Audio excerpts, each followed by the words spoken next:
पहले एक डाउट है प्रेशर का, एक देख लेते हैं हम लोग, फिर आगे कंटिन्यू करते हैं। ठीक है, तो प्रेशर का फॉर्मूला होता है बच्चा, प्रेशर इज इक्वल टू, एक सेकेंड,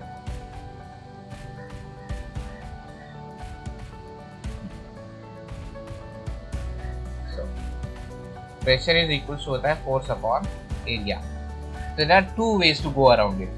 फर्स्ट मेथड आपका आ जाएगा, इसे मैं फंडामेंटल क्वांटिटीज में कन्वर्ट करता हूँ, फिर आंसर निकालता हूँ। सेकंड वे क्या रहेगा सर, मेरे पास फोर्स का डायमेंशन है, फोर्स का डाल के एरिया के डायमेंशन से डिवाइड कर देता हूँ। तो पहले फर्स्ट वाला देखते हैं। तो pressure is equal sir area, force का फॉर्मूला है m इंटू ए, और एरिया का फॉर्मूला होता है length into breadth. Am I right sir? m length into breadth is my fundamental quantity, but A is not fundamental, क्योंकि A का sir formula है मेरे पास, ए इज इक्वल टू होता है वेलोसिटी डिवाइडेड बाय टाइम। डाल दो sir, m l v और t सर फंडामेंटल है, v मेरा फंडामेंटल नहीं है, क्योंकि v का फॉर्मूला है मेरे पास डिस्टेंस अपॉन टाइम। तो अब मेरे पास टोटल क्या हो जाएगा बच्चा, m d l b t का स्क्वायर। है राइट, है ना? अब इसे लिखते तो ऊपर आ जाएगा m इंटू एल। इधर कोई डाउट? क्योंकि डिस्टेंस तो मेरा लेंथ ही हुआ, और लेंथ को मैं दिखाता हूँ l से। नीचे क्या आ जाएगा मेरे पास, l into L into T square. है मैं राइट? एक l और एक l कैंसिल, तो ये हो जाएगा m, l ऊपर जाएगा -1, t -2। This is final formula for pressure. बोलो समझा? सर सेकेंड वे क्या था? तो सेकेंड वाला यहाँ पे कर देता हूँ मैं नीचे, P is equal to m into A, m into A divided by L, नहीं f divided by A, f divided by A. Sir f का डायमेंशन पता है मुझे, l m t -2, सही। और एरिया का हो जाएगा l इंटू एल, एक l कैंसिल कर दो, m l ऊपर जाके -1 t -2। कोई डाउट? चलो, किसी को कोई डाउट इधर? हेलो, ठीक है, तो हम आगे जाते हैं अपने मेन प्रॉब्लम पे। This is our main problem. तो हमने दो पढ़ लिए बच्चा, थर्ड है to establish the relationship between physical quantities. ठीक है, अच्छा, कन्वर्जन फैक्टर और रिलेशनशिप से कंफ्यूज मत होना। कन्वर्जन फैक्टर सेम क्वांटिटी के बीच में बट दो डिफरेंट यूनिट्स का रिलेशन निकालता है। मतलब क्वांटिटी मेरी फोर्स ही रहेगी, उसके यूनिट्स क्या रहेंगे डिफरेंट, एक न्यूटन था और एक डाइन था, तो मैंने यूनिट्स के बीच में रिलेशन निकाला था। ठीक है, यहाँ पे मैं किसके बीच में, क्वांटिटीज के बीच में, दैट मीन्स मैं इसमें फॉर्मूला निकालता हूँ। ठीक है, तो कंफ्यूज मत होना, समझा इतना? चलो, तो फिर हम आगे जाते हैं कि कैसे जाएंगे। सो इससे पहले बच्चे आपको एक कॉन्सेप्ट सीखना बहुत जरूरी है, directly proportional and inversely proportional. मेरे ख्याल से तो आपको पता होगा what is directly proportional, what is inversely proportional. ठीक है, तो हम स्टार्ट करते हैं डायरेक्टली। कोई डाउट है तो बोलो मुझे। तो क्या बोल रहा है, the period T of oscillation of a simple pendulum. अच्छा, पीरियड का मतलब होता है बच्चा time period, that is the total time required to complete one cycle. तो मतलब एक साइकिल लगाने में या एक चक्कर लगाने में जितना टाइम लगता है उसे मैं उसको क्या कहता हूँ, टाइम पीरियड। तो T of a simple pendulum depends on length, तो डिपेंड्स अपॉन लेंथ, तो T is directly proportional to L लिख देता हूँ मैं, and acceleration due to gravity g, तो मैं लिख देता हूँ T is directly proportional to g, है ना?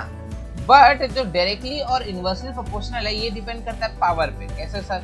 अगर मैं लिखता हूँ T is directly proportional to L, that means इसका पावर 1 है, और t is inversely proportional to l, है ना? दैट मीन्स इसका पावर क्या है, -1। कोई डाउट इधर?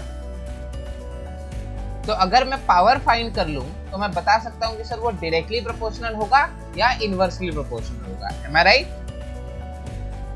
तो मैं क्वेश्चन जाऊंगा ऐसे, let t is directly proportional to l raise to a and t is directly proportional to g raise to b। Therefore, मैं लिख सकता हूँ t is directly proportional to l raised to a and g raised to b.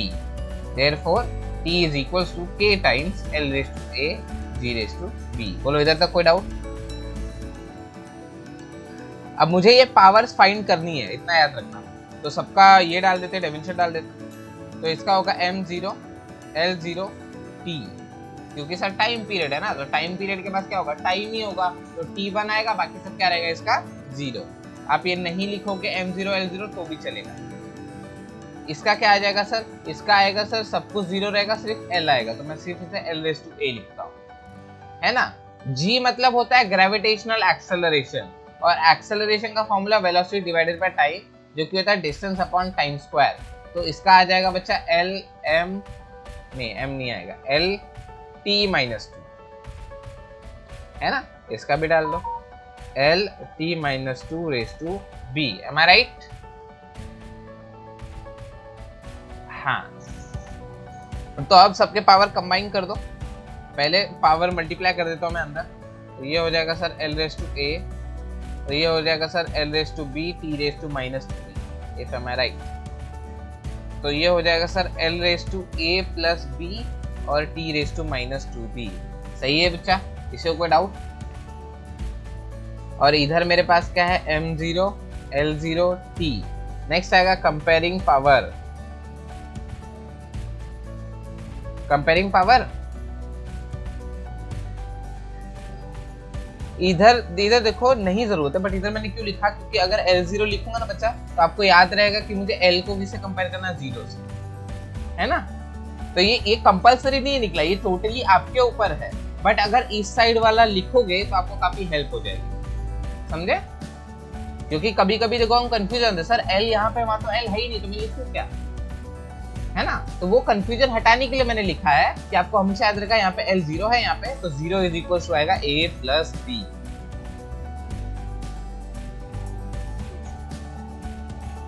L का power L से, T का power T से, तो L का पावर क्या बचा 0, यहाँ L का पावर क्या A प्लस B, तो मैंने 0 = A प्लस B लिखा, एंड T का पावर क्या 1, तो 1 = -2B लिखा, समझे। देखो ऊपर लिखा है कंपेयरिंग पावर, ठीक है। तो इससे तो मुझे कुछ नहीं मिलेगा, इसको मैं सिर्फ लिख सकता हूँ A = -B, बट इससे B निकाल सकता हूँ, तो B = क्या हो जाएगा 1/-2, सही। तो B आ गया मेरे पास इधर। अब B की वैल्यू इसमें डाल दूंगा तो A आ जाएगा।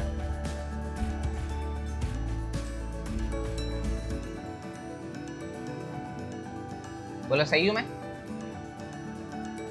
है ना। अब मैंने क्या लिखा था सर, आपने लिखा था T = K times L⁴A G⁻B। A और B की वैल्यू आ गई मेरे पास, डाल दो। L⁴A, A क्या बचा 1/2, G⁻B, B क्या बचा 1 -1/2, तो T = K टाइम हो जाएगा L⁴1/2 divided by G⁻1/2, am I right. तो T = K टाइम्स √L/G आ जाएगा, क्योंकि √½ is nothing but √A। बोलो समझाइए। This is your final formula. Sir K की वैल्यू बच्चा हम एक्सपेरिमेंटली फाइंड करते हैं, तो अगर K की वैल्यू आपको क्वेश्चन में दी है तो लिखो, नहीं दी है तो लिखने की कोई जरूरत नहीं। बोलो समझा अच्छे से, पक्का।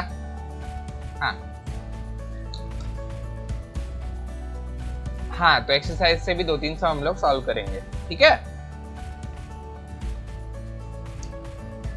बट इधर कोई डाउट क्लियर है अभी ये, ठीक है। तो हम जाते हैं अभी नेक्स्ट टॉपिक पे। नेक्स्ट है बच्चा लिमिटेशंस। तो अभी आपने डिमेंशन एनालिसिस पढ़ा ना, तो उसकी लिमिटेशंस क्या है। तो थर्ड ही था ना बच्चा ये। फर्स्ट वाला क्या था, to find the correctness of the equation. Second क्या था, to find the relation conversion factor, newton and dyne वाला, जूल और अर्ग वाला, है ना। और लास्ट है to establish the relationship between physical body, that is formula, है ना। तो ये 3 है। हाँ चल, कोई डाउट इधर, ठीक है। अब आता है बच्चा लिमिटेशंस क्या है सर, क्योंकि हर एक चीज परफेक्ट नहीं होती, तो इसकी भी तो कुछ लिमिटेशंस होगी। तो पहली लिमिटेशन ये कि बच्चा इससे आप कांस्टेंट की वैल्यू ऑब्टेन नहीं कर सकते। जैसे अभी पीछे वाले में देखा, हमने फॉर्मूला तो निकाल दिया बट कांस्टेंट की वैल्यू हम निकाल नहीं पाए, है ना। सेकेंड, अगर फॉर्मूले में ट्रिग्नोमेट्री एक्सपोनेंशियल या लॉगरिथमिक होगा, ट्रिग्नोमेट्री मतलब tan थीटा,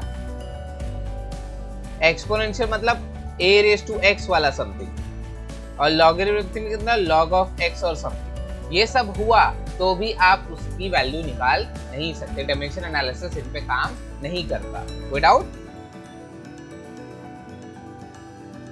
ठीक है, फोर्थ वाला भी सेम ही है। If the correct equation contains some more terms of the same dimension, मतलब सेम डायमेंशन v और v के 2 या 3 से ज्यादा टर्म कंसिस्ट करता है वो, तब भी आप बता नहीं सकते कि whether the equation is correct और wrong। ठीक है, ये 2 मार्क्स के लिए आता है एग्जाम में, बहुत नहीं आता बट कभी कभी आता है, तो पढ़ लिया। समझा? नेक्स्ट है बच्चा एरर्स इन मेजरमेंट, पूरा थियरी पार्ट है, सिर्फ देखते जाना, कुछ मुश्किल नहीं है।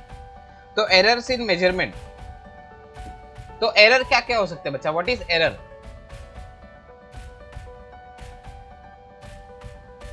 कोई काम अगर आप ठीक से नहीं करते हो तो उसे एरर कहते हो ना। तो एरर्स इन मेजरमेंट मतलब मेजरमेंट करते टाइम जो एरर मेरे से होते हैं उसे मैं एरर इन मेजरमेंट कहता हूं। तो faulty measurement of a physical quantity can lead to an error. This error is broadly divided into the following two categories. First error होता है सिस्टमैटिक एरर और दूसरा होता है रैंडम एरर, है ना। सिस्टमैटिक एरर मतलब कौन सा एरर हो जाएगा? इंस्ट्रूमेंट की वजह से एरर होगा। अगर मेरी टेक्निक परफेक्ट नहीं है, जैसे अगर मुझे लेंथ मीटर में मेजर करनी पड़े, मैं सेंटीमीटर में मेजर कर रहा हूँ। पर्सनल एरर जो मैं खुद से गलती कर दूं, है ना। तो जो सिस्टमैटिक एरर बच्चा ये मैं हटा सकता हूँ। This are totally depend upon मी।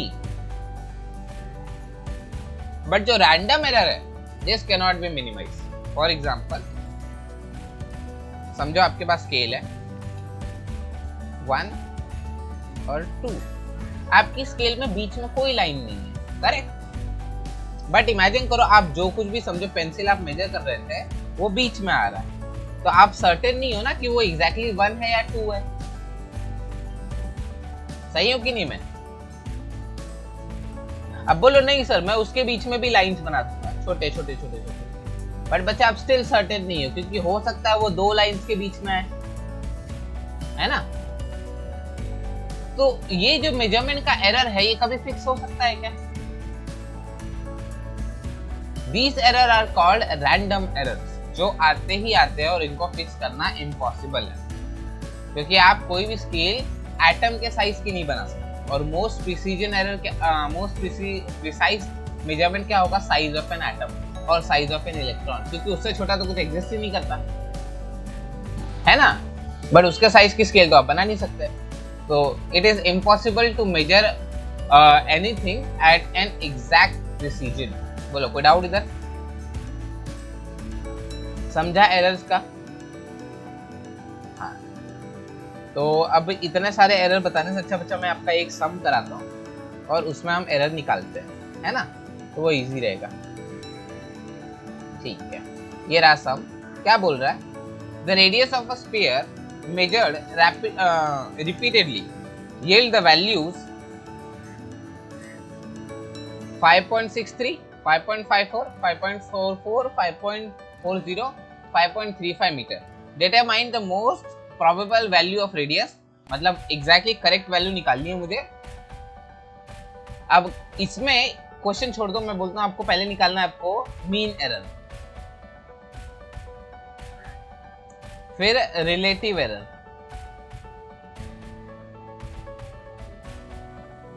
फिर नहीं रिलेटिव नहीं, एब्सोल्यूट निकालो, एब्सोल्यूट एरर, फिर आप निकालोगे मीन एब्सोल्यूट एरर,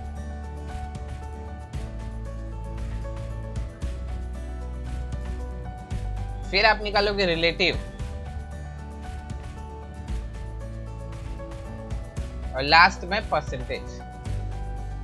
ठीक है, अब बोलोगे सर क्वेश्चन में तो मुझे सिर्फ मीन एब्सोल्यूट और रिलेटिव और परसेंटेज बोला, मैं इतना सब निकालूं। बच्चा अगर आपको मीन एब्सोल्यूट रिलेटिव परसेंटेज निकालना तो ये निकालना ही पड़ेगा। कोई डाउट? क्यों सर? चलो फॉर्मूला देख लेते हैं। ये आ गया आपका बचा मीन एरर। मीन एरर का मतलब होता है फाइंडिंग दी एवरेज।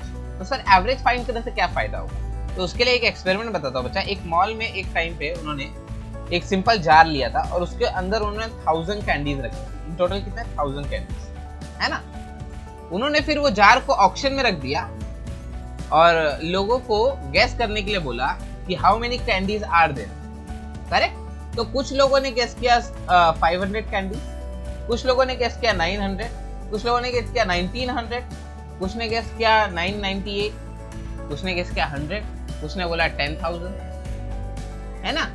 जब इनका एवरेज निकाला मैंने तो मुझे पता चला कि ये एग्जैक्टली 999.999 आता है ना। बोलोगे सर कैसे, कुछ भी बोल रहे हो आप? बच्चा ध्यान से देखो, जब लोगों ने एकदम मिनिमम बोला तो वहां पे लोगों ने एकदम हाईएस्ट वैल्यू भी बोली, तो दोनों एक दूसरे को क्या करती है? कैंसिल आउट करती है। समझ में आया? तो जब भी मैं किसी भी चीज का मेजरमेंट करता हूँ तो मैं उसमें या तो कम मेजर करूंगा या तो ज्यादा मेजर करूंगा, है ना। अगर आपको 5.4 मेजर करना है तो इधर आप 5.35 मेजर करोगे या 5.55 मेजर करोगे। तो इधर आप कम मेजर करोगे या ज्यादा मेजर करोगे। बट अगर दोनों का एवरेज निकाल दूं तो मुझे दोनों का बीच का वैल्यू मिलेगा, which is 4.4. That is my answer. सही ना। तो इस हिसाब से मेरा मीन एरर काम करता है और हमेशा आपको मीन एरर निकालना ही है। इवन दो आप जब अपने एक्सपेरिमेंट्स करोगे ना तो उसमें भी सारी की सारी वैल्यू आप मीन एरर से ही निकालोगे, तो ये करना है। ठीक है सर, ये समझा मेरे को। Sir what is absolute error? Absolute error बच्चा फॉर्मूला होता है ए mean minus delta A mean minus A. Absolute error का मतलब होता है what is the error in my each measurement, है ना। मतलब मेरे एक मेजरमेंट में कितने एरर है। फॉर एग्जांपल मैंने 4 वैल्यू निकाली, A1, A2, A3, A4 लिख देता हूं। तो इस A1 में कितना एरर है sir? That is what my mean absolute error delta A। तो डेल्टा A का फॉर्म A1 का फॉर्मूला हो जाएगा A मीन माइनस A1। बोलो समझा? ठीक है, आगे चलते हैं। नेक्स्ट एरर आता है बच्चा आपका डेल्टा A मीन। ठीक है, तो मतलब जो मेरा एब्सोल्यूट वाला, ये देखो एब्सोल्यूट क्या बोल रहा है वो, what is the error in each measurement. तो फॉर एग्जांपल मैंने A1 लिया, A2 लिया, A3 लिया, A4 लिया, तो A1 में कितना एरर है, that is what called absolute error. तो कैसे निकालूंगा? उसको मीन से माइनस कर दूंगा। Mean was my correct answer ना, तो मीन में से जो A1 माइनस करूंगा, जो भी आंसर आएगा वो किसमें मेजर है, वो किसमें एरर है? A1 में एरर है। बोलो समझे अभी? और इसी का जब मैं, हाँ, डेल्टा मतलब बच्चा डिफरेंस, माइनस कर रहे हैं ना हम लोग, तो दैट डेल्टा रिप्रेजेंट डिफरेंस और चेंज। सॉरी, हाँ। और उसके बाद आता है मीन एब्सोल्यूट एरर। तो ये तो सिंपल है, जो मीन एब्सोल्यूट एरर आया था उसका एवरेज निकाल दो, मीन एब्सोल्यूट हो जाएगा, करेक्ट। उसके बाद आता है बच्चा रिलेटिव एरर। रिलेटिव एरर का मतलब होता है delta A mean divided by A mean. तो ये रिलेटिवली फाइंड करता है कि मेरे मीन के रिलेटिव में जो मेरा एब्सोल्यूट मीन है उसमें कितना एरर है, विदाउट, और इसी को 100 से मल्टीप्लाई कर दो तो आपका परसेंटेज एरर आ जाएगा। बोलो समझा? सम करें अभी। चल, तो सबसे पहले कैसे करोगे, गिवन क्या दिया है वो लिख देते हैं। तो गिवन सर उसने मुझे दिया है A1 is equals to 5.63, A2 is equals to 5.54, A3 is equals to 5.44, A4 is equals to 5.40, है ना, और A5 इज इक्वल्स टू 5.35। तो सबसे पहले मैं निकालूंगा A मीन, है ना। A मीन का फॉर्मूला क्या है? A1, A2, A3, A4, A5 divided by 5। बताओ कितना आंसर आएगा इसका, निकालो।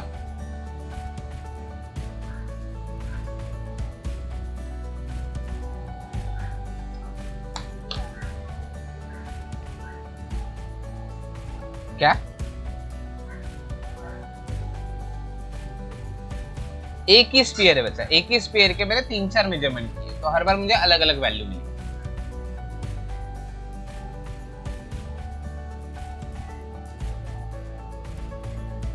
क्या गलत हो सकता है?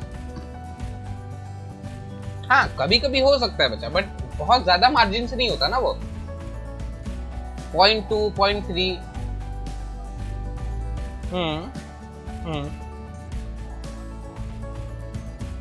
हाँ आ सकता है, बट एवरेज क्या करता है, सारी वैल्यूज के बीच की वैल्यू निकालता है ना,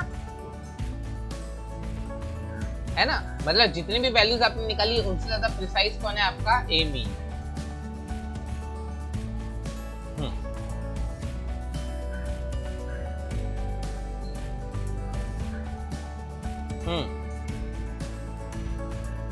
नहीं बच्चा, नहीं जितना ज्यादा निकालोगे ना उतना एक्यूरेट होता जाएगा। ये करके देखना, आपका एक्सपेरिमेंट होगा ना, तो जितनी ज्यादा वैल्यू आप बढ़ाओगे ना उतना ज्यादा एक्यूरेट होता जाएगा, समझे। क्योंकि देखो अगर मैं 1 और 2 लोगों का मेजरमेंट लूं और बोलूं उनसे क्या आंसर क्या है, तो वो लोग क्या, कोई एक बड़ी वैल्यू बता सकता है, कोई एक छोटी वैल्यू बता सकता है। बट जितने ज्यादा लोगों का जाऊंगा उतने बीच बीच की वैल्यूज बताएंगे वो, है ना। तो मेरा मेजरमेंट उतना ज्यादा एक्यूरेट होने लगता है।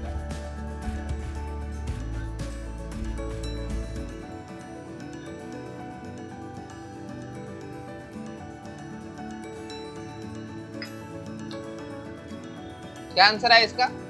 27.36 डिवाइडेड बाय 5,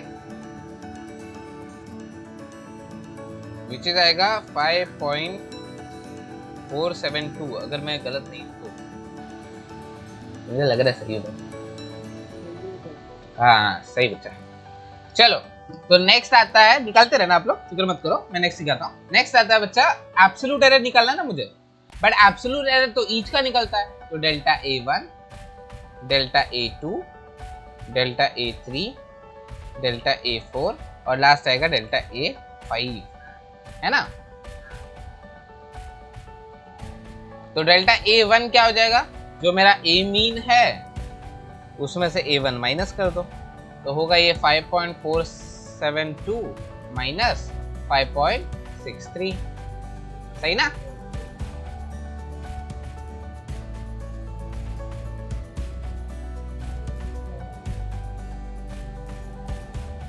एब्सोल्यूट एरर से मिलता है मुझे बच्चा कि ईच क्वांटिटी में, गिवन क्वांटिटी में कितना एरर है। मतलब जो मैंने पहला मेजरमेंट किया ना, ये मेरा A1 फर्स्ट मेजरमेंट था ना, इसमें कितना एरर है। तो देखो इसमें इतना एरर था 0.158, समझे। हाँ जो आपने A1 मेजर किया ना उसमें कितना एरर था, ये मुझे एब्सोल्यूट एरर देके जाता है। अच्छा देखो दोनों साइड मैंने उसके मॉड्स लगाए, जो मॉड होता है ना इसका मतलब होता है your answer should be in positive, और आपका आंसर नेगेटिव नहीं हो सकता। मेरा आंसर इवन तो नेगेटिव आएगा, मैं उसको क्या कर दूंगा, प्लस कर दूंगा, ठीक है। हाँ एग्जैक्टली,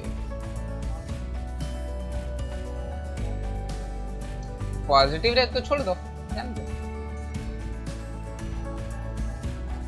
अरे वैसे ही रहने दो, वैसे ही। हाँ नहीं ऐसे मॉड हटा के वैसे लिख दो।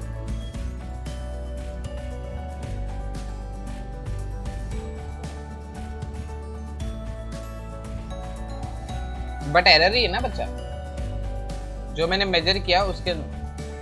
हाँ निकाल रहा है, बट क्या निकाल रहे हैं हम लोग, फाइनली एरर ही बता रहे हैं ना कि इतना एरर उस क्वांटिटी में था। निकालते रहो, देखो मैं भी गलत हो सकता हूँ, ऐसा नहीं कि मैं सही होऊंगा। मैं तो गलत हूँ मैं तो बताओ मुझे।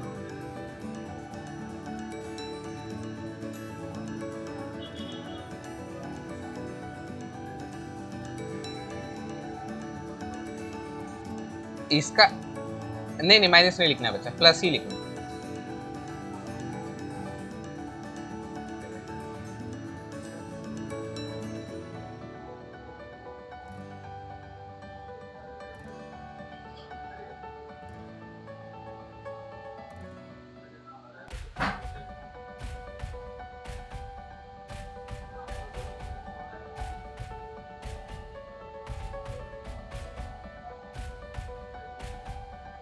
देखो सही हूं मैं?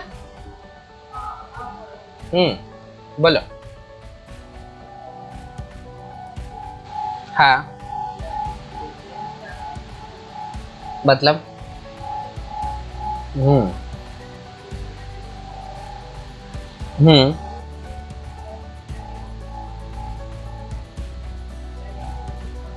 नहीं नहीं बच्चा, अब एरर नेगेटिव हो या पॉजिटिव हो, ठीक है, मतलब एरर भले ही कम में हो या ज्यादा में हो, कोई फर्क पड़ेगा क्या?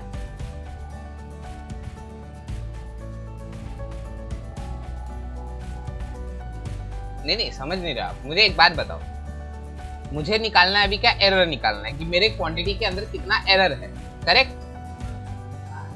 सही कह रहा हूं कि नहीं मैं? अब भले ही वो एरर कम हो या ज्यादा हो, अगर वो कम होता है तो क्या होता है, वो नेगेटिव, ज्यादा होता है तो क्या होता है, पॉजिटिव, करेक्ट? अब इसका एरर, इसका जब मैं एवरेज निकालूंगा तो मुझे मिलेगा कि एग्जैक्ट एरर कितना है, सही? बट अगर माइनस प्लस आएगा तो वो सब मिलके एक दूसरे को कैंसिल करके जीरो बना देंगे, तो मुझे एरर पता चल पाएगा क्या? इसलिए सबको प्लस ले रहा हूँ ताकि मुझे एग्जैक्ट एरर पता चले। अदरवाइज अगर ये ऊपर के दो माइनस आएंगे, नीचे के दो प्लस आएंगे, तो टोटल सम क्या होगा, जीरो के आसपास होगा, तो मुझे पता ही नहीं चलेगा कितना एरर है।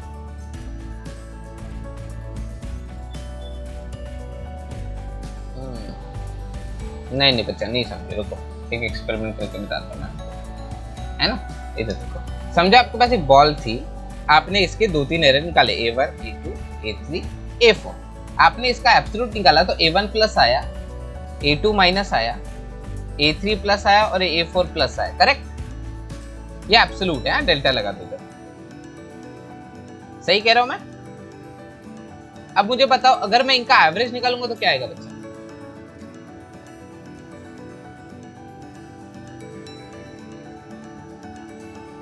तो ये क्या आएगा, देखो अभी के लिए केस में देखो ये जीरो आ गया, बट मेरा एरर जीरो था क्या,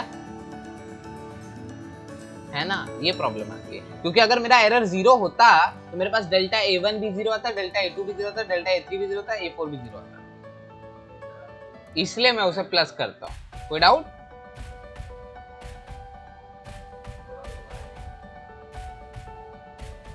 ना ज्यादा डिफरेंस नहीं आएगा, वो और कम होके आएगा, बट इश्यू क्या, अगर आपने माइनस साइन डाला तो वो जीरो हो जाता है, और जो कि जीरो तो हाँ तो भी जीरो होगा, जीरो के पास ही जाएगा बच्चा। आप इसको अगर माइनस साइन के साथ करके देखना, हमने किया था शायद फर्स्ट लेक्चर जब मैंने और आदेश ने किया था ना, तो हमने मॉड नहीं लगाया था, है ना आदेश? तो जीरो आ रहा था बच्चा हमारा, हाँ माइनस हमने काउंट किया था तो हमारा आंसर जीरो आ रहा था, हाँ समझे? हाँ लगभग एग्जैक्ट जीरो नहीं होगा, बट जीरो के एकदम आसपास हो जाता है, तो फिर वो आंसर ही बेकार हो गया, ऐसा हो जाता ना। हाँ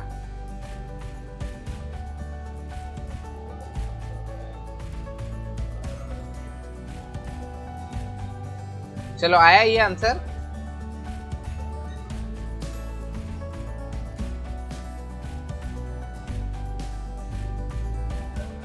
तो इसका अब हम निकालेंगे डेल्टा ए मीन,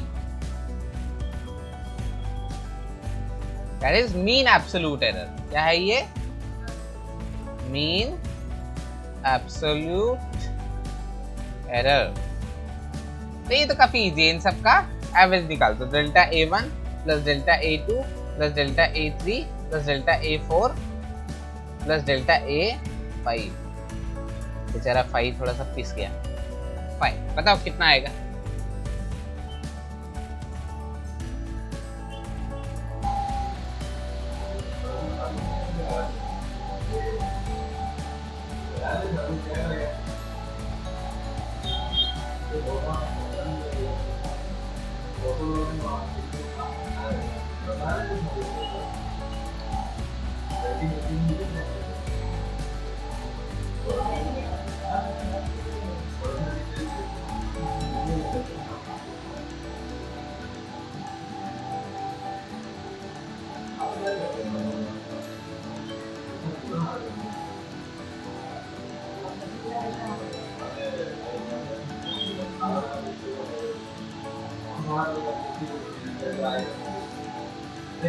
अगर मैं गलत नहीं हूं तो ये आंसर आना चाहिए।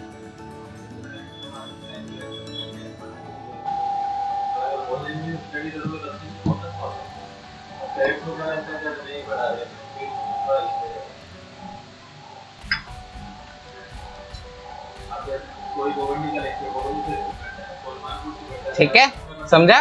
तो ये प्रोसेस है बच्चा। आप कभी भी रिलेटिव निकालो, एब्सोल्यूट निकालो, परसेंटेज निकालो, आपको पहले ए मीन निकालना पड़ेगा, फिर delta A mean that is absolute निकालना पड़ेगा, फिर एब्सोल्यूट मीन एरर निकालना पड़ेगा, फिर रिलेटिव और फिर परसेंटेज निकलेगा। समझे? तो अब इधर आ जाएगा रिलेटिव और परसेंटेज, काफी इजी है। रिलेटिव एरर, रिलेटिव एरर का फॉर्मूला क्या होता है? Delta A mean divided by A mean. तो सिंपल सी बात है, डेल्टा ए मीन 0.0904 आया, डिवाइडेड बाय ए मीन कितना है अपना, किधर गया ए मीन 5.472। अब इसे डिवाइड करना नहीं होता तो इसके लिए मैं आपको लॉगरिथम सिखाऊंगा। लॉगरिथम का एक एक्स्ट्रा लेक्चर ऐड करना पड़ेगा उसमें, हमारे टाइम टेबल में। ठीक है, तो लॉगरिथम का एक एक्स्ट्रा लेक्चर ऐड करूंगा मैं इस चैप्टर के बाद। तो इस चैप्टर के बाद हम लॉगरिथम सीखेंगे। कोई डाउट? और फिर इस पर हम वापस आएंगे। कोई डाउट इधर? समझा अच्छे से?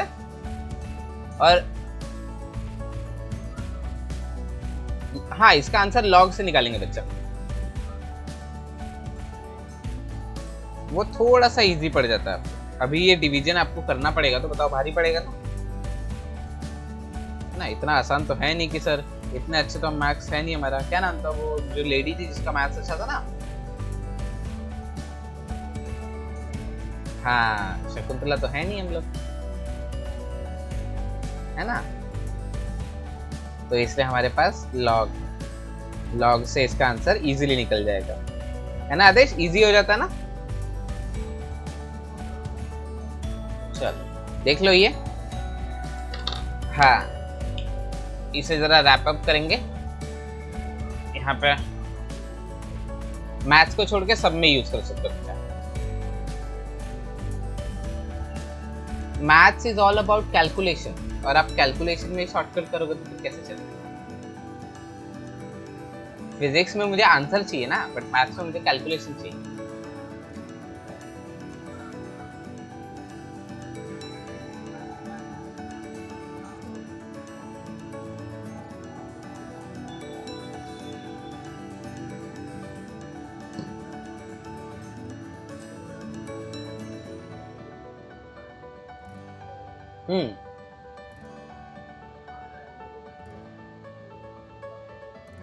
किसमें?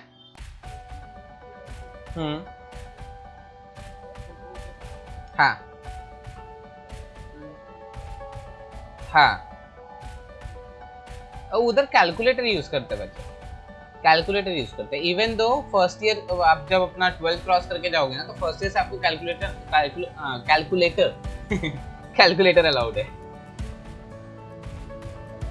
हाँ, फर्स्ट ईयर से अलाउड है, क्योंकि बच्चा हमारा हाँ, उनको अकाउंट्स में अलाउड है, क्योंकि बच्चा कैलकुलेशन का अभी हमारा ये मोटिव है कि आपका दिमाग वो कैलकुलेशन करने के बराबर होना चाहिए, क्योंकि कैलकुलेशन हमें काफी सारे आइडियाज देके जाता है कि प्रॉब्लम को सॉल्व कैसे करें।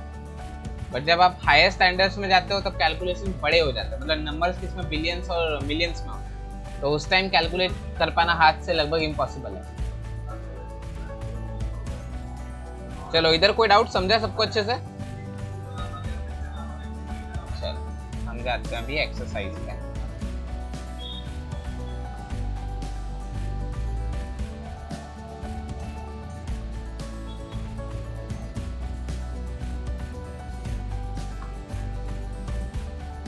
एक्सरसाइज का सारे सम नहीं कराऊंगा मैं अभी, ठीक है? जो मोस्टली सम्स है वो कराता हूँ, और जो न्यूमेरिकल सम्स रहेंगे जिनका आंसर न्यूमेरिकल बेसिस आएगा वो लॉगरिथम के लेक्चर के बाद, ठीक है ना?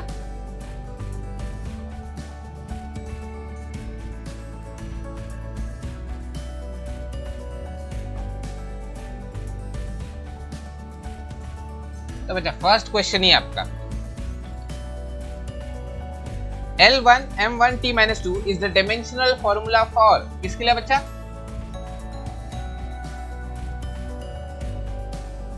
बताओ first question, choose the correct option. हाँ बताओ।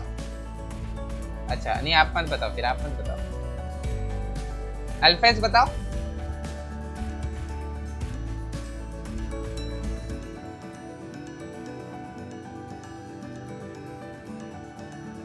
ये देखो, अगर नहीं समझ में आ रहा है सर किसका है, तो हम डायमेंशन से उसका फॉर्मूला बना सकते हैं। कैसे सर? ये कौन सा ब्लैक मैजिक है सर बताओ जरा। ये देखो यहाँ पे काफी इजी बच्चा है। तो मेरे पास है L1 मतलब L डाल दो, मेरे पास है M1 M डाल दो, और नीचे है मेरे पास T, ऊपर है T minus 2, नीचे जाके T स्क्वायर हो जाएगा वो। am I right? है ना? तो क्या बचा मेरे पास? बचा L M T minus 2। अच्छा अब जरा देखो ध्यान से, M और T को ऐसे रहने दो। L by T क्या हो जाएगा मेरा? Distance upon time, that is velocity, है ना? L अपॉन T क्या हो जाएगा? वेलोसिटी होगा या नहीं? करेक्ट। अब बचा क्या मेरे पास सर? V by T बचा, तो V by T that is acceleration, तो M into A, M into A किसका फॉर्मूला है? फोर्स का। तो आंसर क्या आ गया इसका? फोर्स।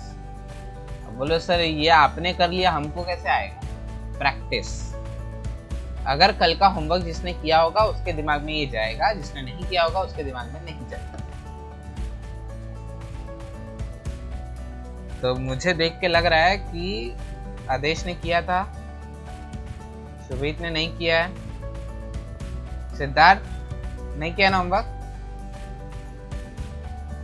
किया था तो समझा या नहीं समझा? ऊपर से क्या ही है?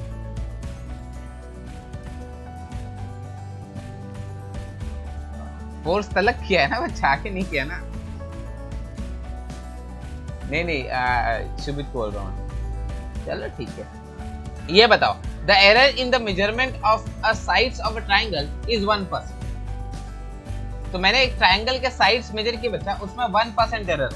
द एरर सॉरी रेक्टेंगल, तो 1% एरर है। The error in the measurement of area कितना होगा? अच्छा ये टॉपिक नहीं सीखा मैंने, रुको एक सेकंड, है ना? एरर इन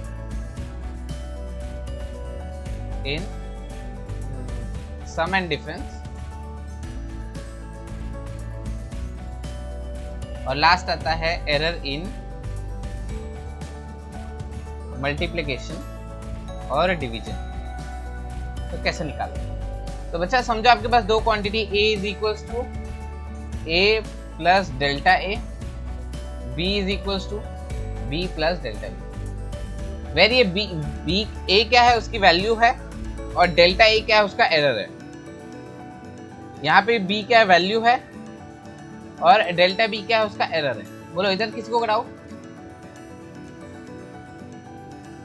ओके तो सर मुझे फाइंड करना है delta A plus delta B, है ना? या फिर समझो मैंने इन दो क्वांटिटीज को प्लस कर दिया, मुझे फाइंड करना है A प्लस B, तो उसका वैल्यू क्या होगा और उसका एरर का सम क्या होगा? तो वैल्यू का सम बच्चा डायरेक्टली A प्लस B हो जाएगा, और एरर का भी सम हो जाएगा प्लस माइनस है वहां पे, plus delta A plus minus delta B।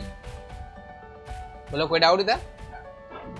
Difference, सम और डिफरेंस दोनों सेम है, कोई डिफरेंस नहीं वहां पे, समझा? बट यहाँ फर्क आता है मल्टीप्लीकेशन और डिवीजन। फॉर एग्जांपल समझो मेरे पास एक क्वांटिटी है वेलोसिटी, है ना? वेलोसिटी का फॉर्मूला होता है डिस्टेंस अपॉन टाइम, तो मुझे वेलोसिटी फाइंड करना है। तो डिस्टेंस मुझे दिया है as a d plus delta d, और टाइम मुझे दिया है t प्लस डेल्टा t कर। तो सर वेलोसिटी तो फाइंड कर लूंगा मैं, distance upon time finish, but delta v कैसे फाइंड करूं? है ना? तो इसका फॉर्मूला होता है बच्चा, समझो delta v upon v is equal to delta, जो भी दो क्वांटिटी है, delta d upon d plus delta e upon e, समझा? तो इसका आंसर कैसे आ जाएगा? इसका आंसर लिखूंगा sir v is equal to d by T plus delta d by d plus delta t by t। ये क्या है? Error, that is delta V. समझे?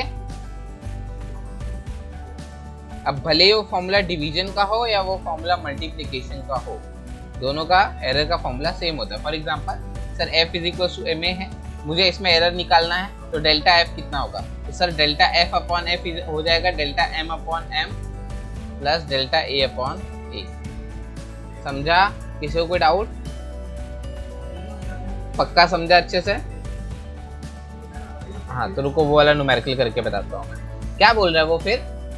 The error in the measurement of the sides of rectangle is 1%, the error in its area. तो rectangle का area का formula क्या होता है बच्चा? Area is equal to length into breadth, है ना? तो ये छोड़ दो, delta A is equal to क्या हो जाएगा?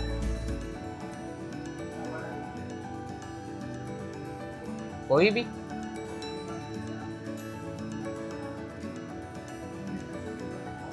सही? सुबित, नंदिनी, यही बताया ना मैंने कि अगर मल्टीप्लिकेशन है या डिवीजन है तो एरर हमेशा क्या होगा? Delta L by L, delta B by B. और इसी को बच्चा मैं परसेंटेज एरर भी कहता हूं। अगर मल्टीप्लाई 100 कर दो तो परसेंटेज एरर भी इसी को कहता हूं। तो क्या बोला उसने? कितने का एरर है सर? 1% का एरर है सर, है ना? तो 1% प्लस 1% इज इक्वल टू 2%। तो आंसर कितना है सर? 2% का एरर आएगा। बोलो समझा? सीखा है ना बच्चा? रिलेटिव एरर को मल्टीप्लाई बाय 100 कर तो परसेंटेज हो जाएगा। ये देखो, हाँ ना, बताया ना, ये रहा।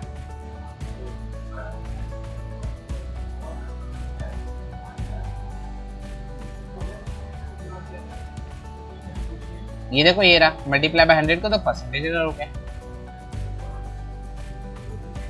हाँ बोलो, क्या बोल रहे थे? मतलब नहीं समझा वो सब क्या?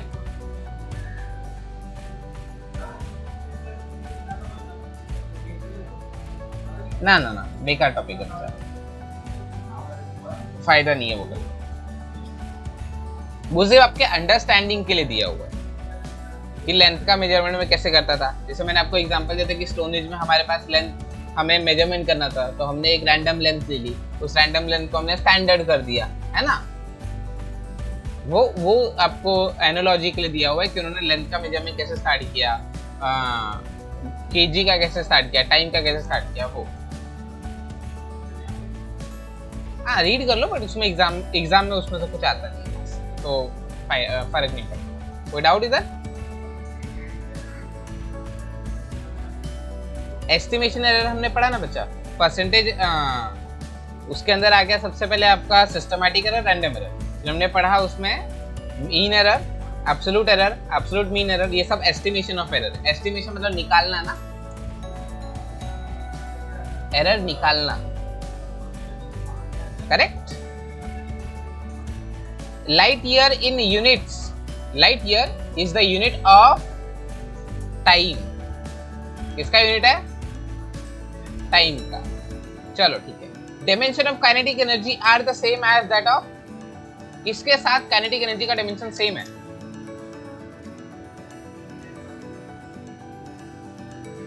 निकाल के देखो,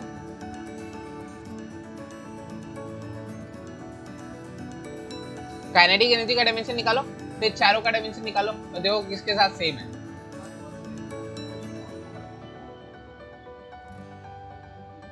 हाँ सर तो वर्क आएगा मुझे ही पता है, पर किसके साथ सेम है?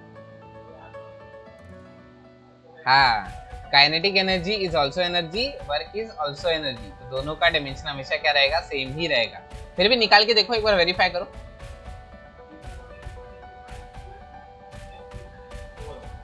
आप निकालो, फिर मैं भी निकालता हूँ।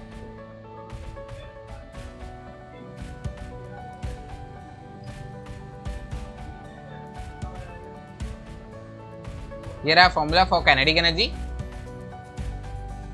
ये रहा फॉर्मूला फॉर वर्क।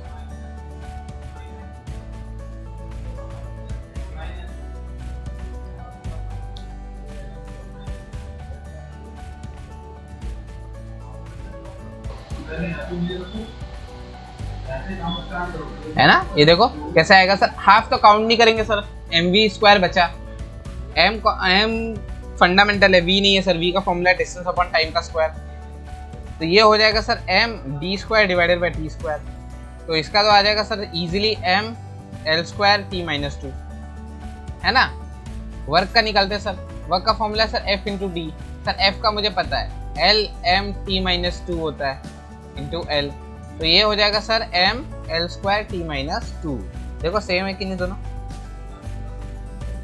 है ना। तो एनीथिंग जिसके आगे उन्होंने एनर्जी लगाया और पीछे एनर्जी लगाया, उसका फॉर्मूला वर्क के साथ सेम होगा, कोई डाउट।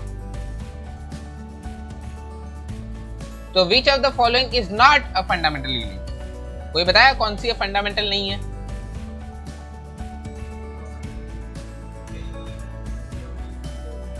वोल्ट, क्योंकि वोल्ट है ही नहीं सर हमारे पास। कुछ लोग बोलेंगे सर सेंटीमीटर भी तो नहीं है, सेंटीग्रेड भी नहीं है, केजी भी नहीं है, नहीं बच्चा गलत हुआ। Centimetre is used to measure the length, centigrade is used to measure the length, KG is used to measure the mass, और ये तीनों है हमारे पास, लेंथ के लिए भी है और मास के लिए भी है, कोई डाउट इधर। But voltage that is potential difference measure करने के लिए हमारे पास कोई फंडामेंटल यूनिट नहीं है, इसका हम फॉर्मूला बनाते हैं voltage is equal to work upon time. Centigrade नहीं, हाँ सॉरी, सेंटीग्रेड तो टेम्परेचर का हो गया ना, मैंने उसको लेंथ का बोल दिया। हाँ centigrade is for temperature, centigrade is a temperature, temperature का यूनिट है वो। तो टेम्परेचर के 4 यूनिट है एक्चुअली हमारे पास, एक होता है डिग्री सेल्सियस, नहीं 4 है, केल्विन, फ़ारेनहाइट और सेंटीग्रेड। ये वाला लाइक डिग्री सेल्सियस और सेंटीग्रेड, हाँ बच्चा ये वाला जो नाम है ना, ये ओल्ड नाम है जो ग्रीक्स में यूज होता था, और ये वाला जो मॉडर्न नाम है जो आज हम यूज करते हैं।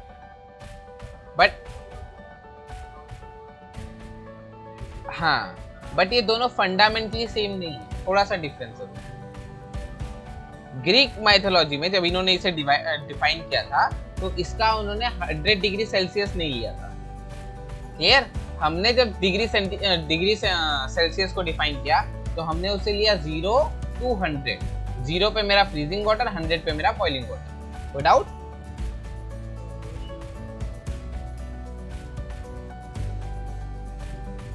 क्या बचा, 1 यूनिट कितना है वो फर्क पड़ता है। हाँ, अगर उनका 1 unit that is 1 degree is same, that means दोनों सेम है। चलो समझा, आगे चले हम लोग। ये बुक में मिल जाएगा आपको। What are the dimension of the quantity? चलो ये निकाल के बताओ मुझे। What is the dimension of the quantity L under root L by G, where L is the length और G is the acceleration due to gravity? क्या होगा इसका dimension? निकालो।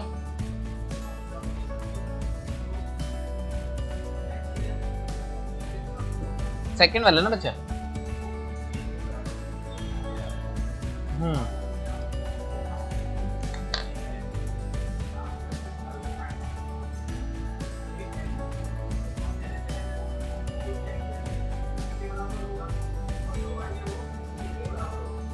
कौन सा? नहीं वो बोल रहा है मुझे इसका डायमेंशन निकाल के बताओ, तो इसका डायमेंशन निकालना है। What are the dimension of the quantity? नहीं डायमेंशन निकालना बच्चा।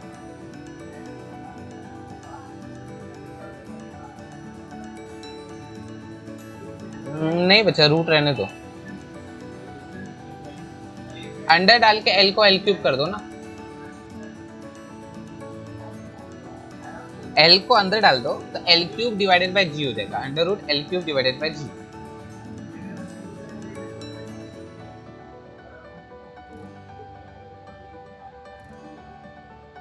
अब वो आपके ऊपर है। नहीं रुको सिद्धार्थ, शुभित करने दो जरा, शुभित नहीं आदेश करने दो जरा। करो बच्चा जल्दी,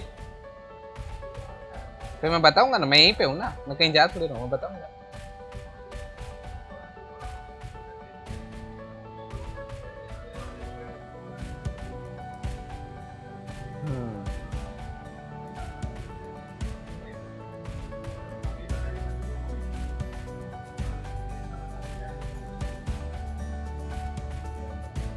जी इज एक्सेलरेशन बच्चा। जी मतलब वेलोसिटी डिवाइडेड बाय टाइम।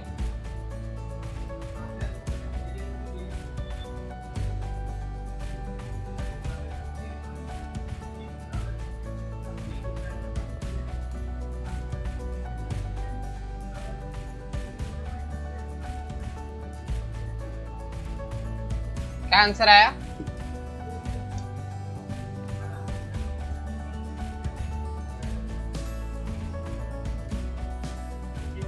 क्या आया बताओ तो। L square under root L. ठीक है, कोई नहीं, मैं निकालता हूँ अभी, देखते हैं। तो बच्चा आपको दिया हुआ है क्वांटिटी, तो क्वांटिटी दिया हुआ है L under root L by G, am I right? सही हूं मैं? जहां पे L is my length, G is my acceleration due to gravity. मुझे इसका डायमेंशन निकालना है, तो इसका डायमेंशन कैसे निकलेगा बच्चे? देखो बाहर एक L आ जाएगा, है ना, अंदर क्या आ जाएगा? L डिवाइडेड बाय G का, तो LT minus 2 raise to half, right, है ना? तो L, ये L और L cancel, 1/T minus 2 raise to half, तो L ऐसे ही रहने दो, T को ऊपर ले लो, रेज टू हाफ, 2 कैंसल, क्या बचा मेरे पास? LT। बोलो समझा? अब बोलो सर आपने चीटिंग की मेरे साथ, बोलो। नहीं, आपने जब थर्ड एप्लीकेशन पढ़ा बच्चा, जब मैंने लिखा था T raise to L raise to A, G raise to B, है ना, तो मैंने यहाँ पे लिखा था L रेज टू A और L T minus 2 raise to B, तब देखो मैंने इसको अंदर मल्टीप्लाई किया था कि नहीं? है ना? इसका मतलब पावर्स कहाँ होंगे? अंदर मल्टीप्लाई होंगे। बोलो समझा है? एक बार वापस बताऊं।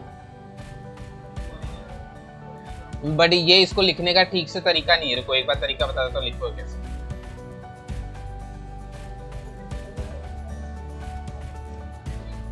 हाँ बट यहाँ पे फॉलो होगा ना, रूल सेम ही होते हैं बच्चा मैथमेटिक्स के। मैथमेटिक्स के रूल कभी कभी चेंज नहीं होते।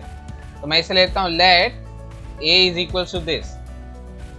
हाँ, let a is equal to this, तो ये आ जाएगा L, ये आ जाएगा under root L capital L, क्या हो गया मेरे दिमाग को, L, हाँ L T माइनस 2, है ना, तो ये आ जाएगा सर L, ये हो जाएगा सर L कैंसल, तो 1/T minus 2 raise to half, तो ये हो जाएगा सर L, ये हो जाएगा sir T2 raise to half, तो ये हो जाएगा सर L और रेज टू हाफ अंदर मल्टीप्लाई कर दो, ये हो जाएगा सर T, फिर इसको साथ में लिख दो LT। समझे? This is the proper way to write it. कोई डाउट इधर? समझा अच्छे से? चलो नेक्स्ट सम पे जाएंगे हम।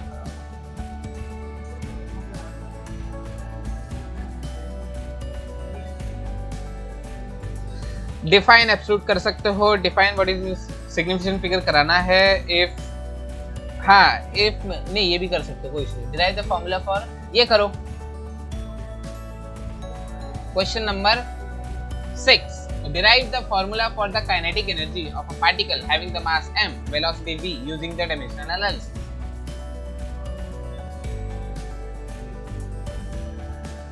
फॉर्मूला मतलब बच्चा कौन सा एप्लीकेशन हो गया? ये थर्ड एप्लीकेशन, याद है ना? थर्ड बोलो सेकंड बोलो, क्या फर्क पड़ता है? To find the relation between physical quantity. चलो फटाफट स्टार्ट करो, 2 मिनट बाद मैं भी स्टार्ट कर दूंगा।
करूं मैं?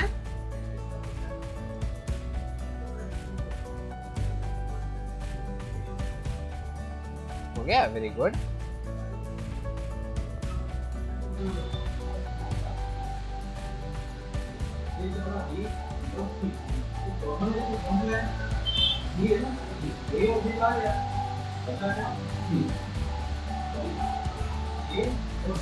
चलो जिसको नहीं आया वो देखो क्या बोल रहा है sir. Derive the formula for the kinetic energy of a particle having a mass m and velocity v। तो मैं ले लेता हूं let kinetic energy is equals to, नहीं, इज डायरेक्टली प्रोपोर्शनल टू, क्या बोला उसने सबसे पहले m, और नेक्स्ट लिखूंगा मैं kinetic energy is directly proportional to v। But मुझे नहीं पता ना सर उसका पावर क्या है, तो मैं ले लूंगा m raise to a v raise to b। बोलो इधर कोई डाउट? देयरफॉर लिख सकता हूं मैं काइनेटिक एनर्जी को क्या आंसर है वेनेटिक, हां, kinetic energy is directly proportional to m raise to a v raise to b। Therefore kinetic energy is equals to k times m raise to a v raise to b। Let's call it equation number 1। किसी को कोई doubt?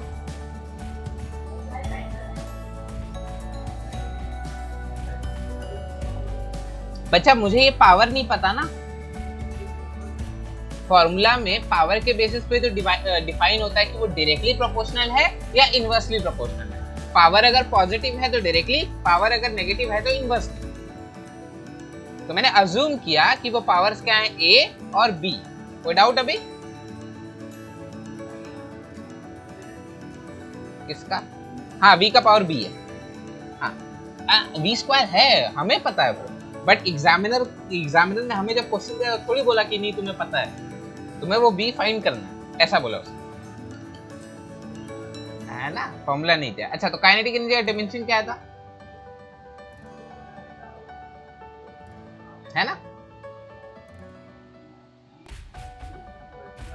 हाँ, तो m(L2t-2) is equal to k as it is. m का dimension तो m ही रहेगा raise to a, b का dimension L(t-1) raise to b। Am I right? तो मल्टीप्लाई कर दो m raise to a, l raise to b, t raise to -1 b। सही है बच्चा? देखो मैंने एक ही स्टेप में कर दिया, समझा? आप 2 स्टेप में भी कर सकते हो, कोई इशू नहीं।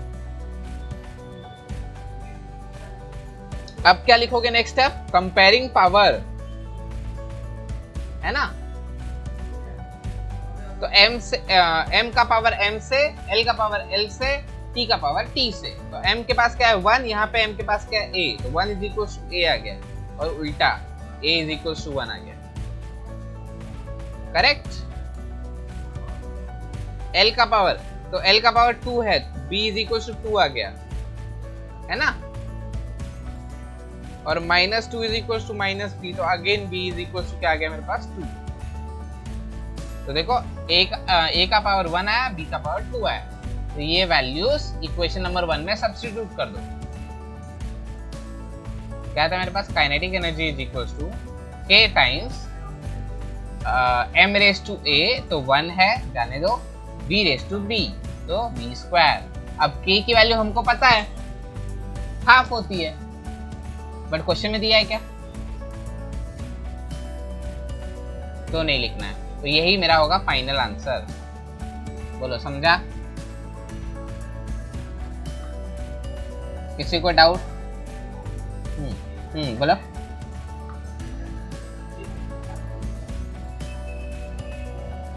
क्या बच्चा, फिर से बोलो।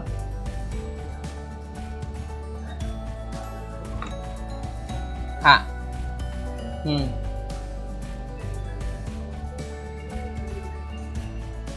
नहीं बच्चा, ध्यान दो, थोड़ा सा ध्यान दो, ध्यान दो। डायरेक्टली और इनवर्सली डिपेंड करता है पावर के ऊपर, करेक्ट? हाँ, तो मैंने वहां पे सिर्फ प्रोपोर्शनल लिखा है, समझ में आ रहे हो?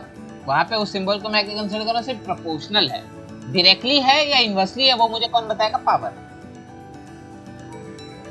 है ना? तो मैंने जब पावर फाइंड किया तो मुझे पता चला दोनों पॉजिटिव आ रहे हैं, दैट मींस दोनों ही डायरेक्टली प्रोपोर्शनल हैं। कोई डाउट? हाँ, लिखते हैं बच्चा, लिखते हैं। हाँ लिखते हैं, बट देखो मैंने यहाँ पे वेरिएबल ए लिखा है, तो अगर मैं तो अगर ए की वैल्यू अगर मैं -1 डालू तो अब क्या हो गया? इनवर्सली है। अगर उसकी वैल्यू 1 डालू तो अभी क्या हो गया? डायरेक्टली है। समझे? डायरेक्टली और इनवर्सली पावर के ऊपर डिपेंड करता है, साइन के ऊपर नहीं। साइन दोनों का सेम है, ठीक है? ठीक है, ये हो गया। आगे चलते हैं, सब करेंगे बच्चा, एक भी नहीं छोड़ेंगे। नेक्स्ट है ये वाला, इसको थोड़ा साइड में कर देता हूँ मैं, नहीं जा रहा है यार, क्या हो गया इसको? गया। तो ये अभी सॉल्व करने बच्चा numerical problem, question number 3।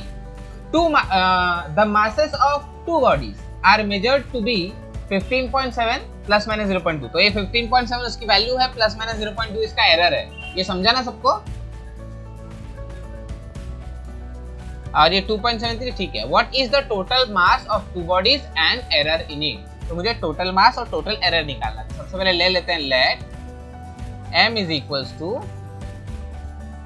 m1 दो बॉडी है ना, m1 इज इक्वल्स टू, अच्छे से लिखता हूँ, थोड़ा राइटिंग को पता नहीं क्या हो गया। m1 is equals to 15.7 plus minus 0.2 और m2 is equals to 27.3 plus minus 0.3 kg। बोलो कोई डाउट बच्चा? Total mass capital M is equals to m1 plus m2, कितना आ जाएगा बच्चा? 15.7 प्लस 27.3। कैलकुलेट कर लो आप, मेरे ख्याल से जो भी आंसर आएगा मैं देख के वहां से लिख दे रहा हूँ, 43 kg। डेल्टा कैपिटल M, इसका मतलब delta m1 plus delta m2। तो डेल्टा m1 ये है, डेल्टा m2 ये है बच्चा। तो उसने प्लस बोला है ना, टोटल बोला मतलब प्लस चाहिए उसको, तो प्लस करूंगा मैं। 0.2 प्लस 0.3 आंसर आएगा 0.5। कोई डाउट इधर? अब सर केजी लगाऊंगा या नहीं लगाऊंगा मैं? एरर की कोई यूनिट नहीं होती बच्चा, तो उसमें कभी भी केजी वेजी नहीं लगेगा, है ना? एंड में लिख दूंगा मैं therefore m is equals to m plus delta m which is delta capital M which is which is 0.5 plus minus 0.5 kg। कोई डाउट इधर? This is your final answer. समझा सबको? अरे बट दोनों के साथ में लिखा ना यार, है ना, अकेले थोड़ी लिखा मैं। बोलो समझा? अल्फैज नंदिनी समझा? मैडम चले कोई नहीं, बाकी सबको समझा? सिद्धार्थ चलो हम आगे जाते हैं। तो नेक्स्ट वाला मुझे जरा खुद करके दिखाओ, थोड़ा सा टफ है बट ट्राई करो।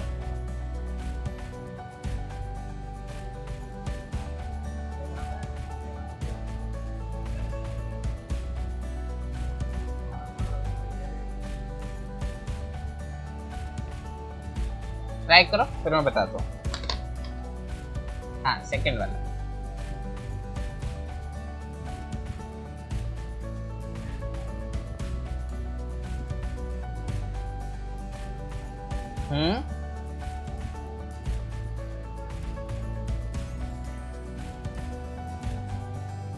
प्लस माइनस से फर्क नहीं पड़ता बच्चा, हमेशा ऐड ही करना है। मैंने बोला ना एरर कभी माइनस नहीं हो सकता,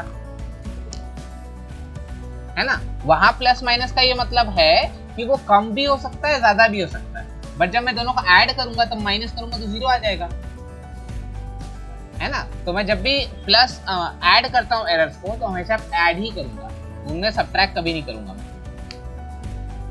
ठीक है, चलो ये वाला करके दिखा दो, थोड़ा सा टफ है मुझे पता है, मैं करता हूँ, रुको कोई इशू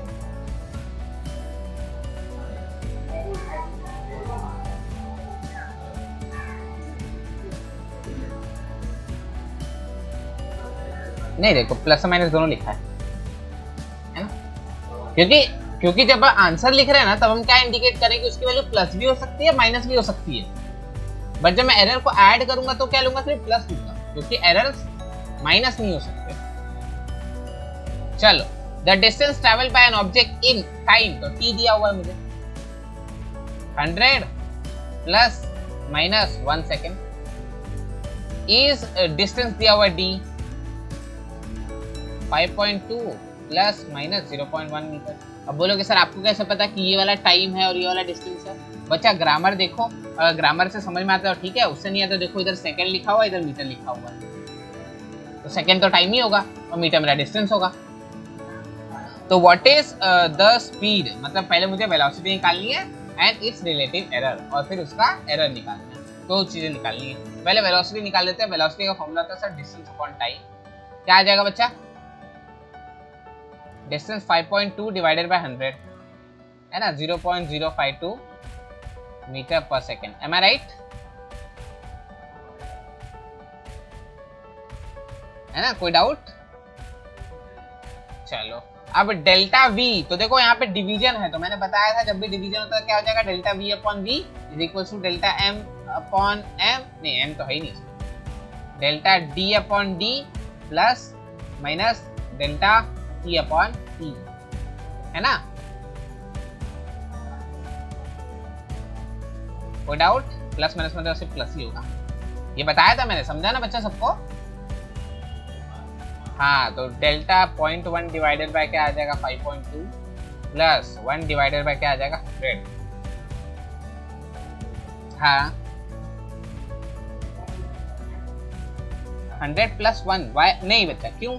मुझे स्पीड निकालना है तो मैं सिर्फ वेलोसिटी देखूंगा ना, मतलब डिस्टेंस देखूंगा ना या टाइम देखूंगा, मैं उसका एरर क्यों देखूं?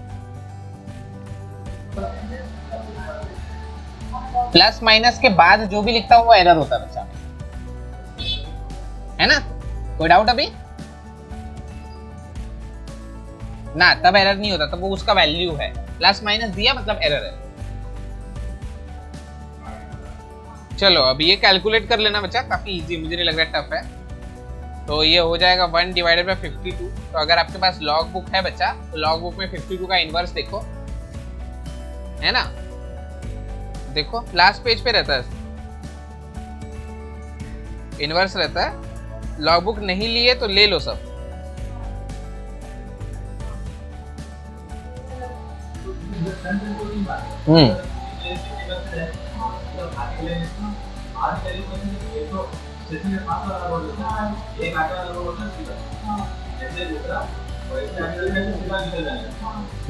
हाँ बच्चा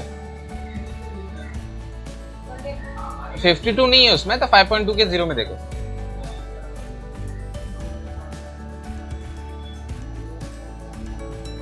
वही आएगा, देख लो। कोई डाउट इधर?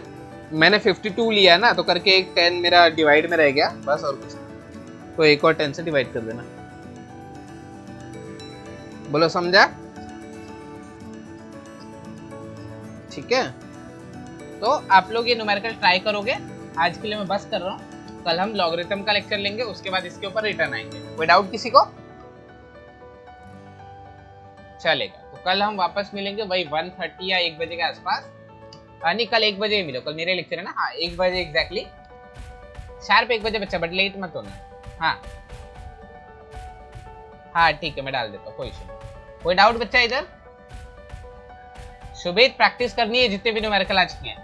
थियरी मत करो बच्चा, बट न्यूमेरिकल प्रैक्टिस करो, ये बात समझो मेरी, ठीक है। आदेश आप भी थियरी मत करना बच्चा, बट न्यूमेरिकल प्रैक्टिस करो, चलेगा। Thank you.